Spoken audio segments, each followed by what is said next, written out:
Plot or pants? That is the question. Huh? Okay, let me explain.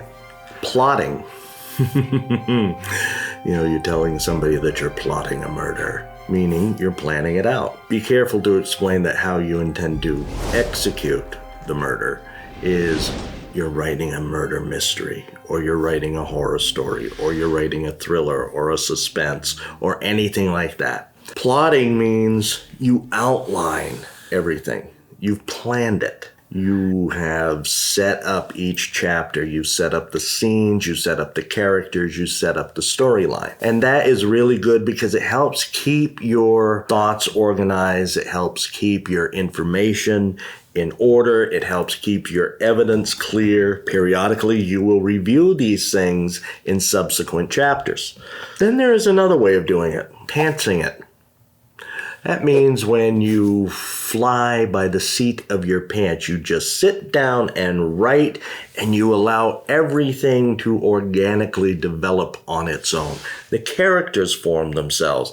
People that you thought would be main characters become secondary. People that you thought were minor characters all of a sudden are front and center.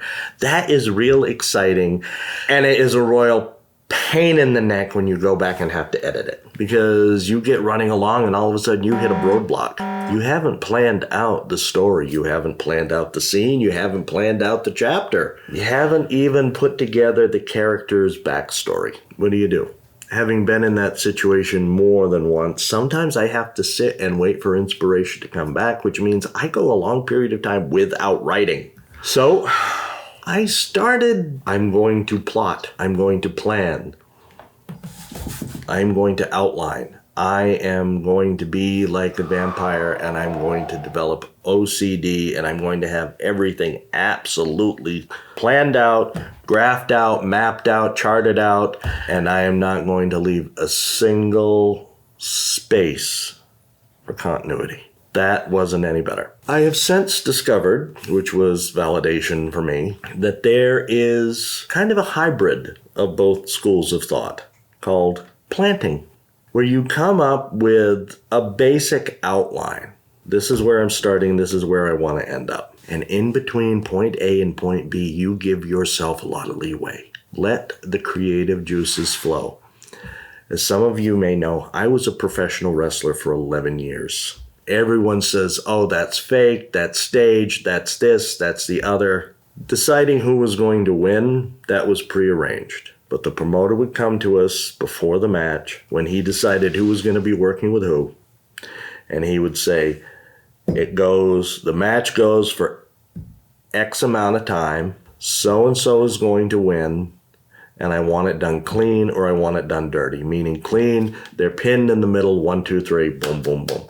Done dirty, hey, somebody's going to cheat. Somebody's going to get disqualified, setting up for the next one. That was all he said. How we got from point A to point B was left up to us. And yeah, we can talk about things we want to do, but our responses have to be based on the crowd. We might have planned out this whole elaborate thing, and the crowd would be sitting on their hands. The last thing a promoter wants to hear is nothing. Wrestlers do not want to hear the crowd say nothing. They get paid based on the amount of noise the crowd makes. So writing is the same way. In the ring, we would have to adapt. We might have to change our style, do more bumps, do more slams, do more high spots. They might want things a little slower.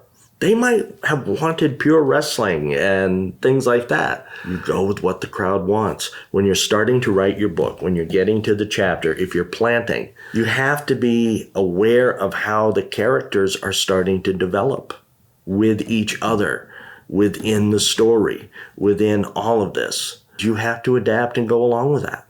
So, keeping your thoughts organized, give yourself a rough outline. Very rough and very basic. This is how the story's going to start. This is how the story's going to end. Those two things should be written in ink. Everything else from that point on should be written in pencil. Give yourself a framework so you can remember where you've been and where you're going. But give yourself a little bit of room to decide if you want to go directly, indirectly, if you want to use a little bit of subtlety, if you want to be bold, if you want to be obvious, if you want to be mysterious, if you want to be suspenseful, give yourself all kinds of room to let your creative juices flow. There are some who can do that with plotting. There are some who can do that with pantsing. More power to you. Here's to us plants.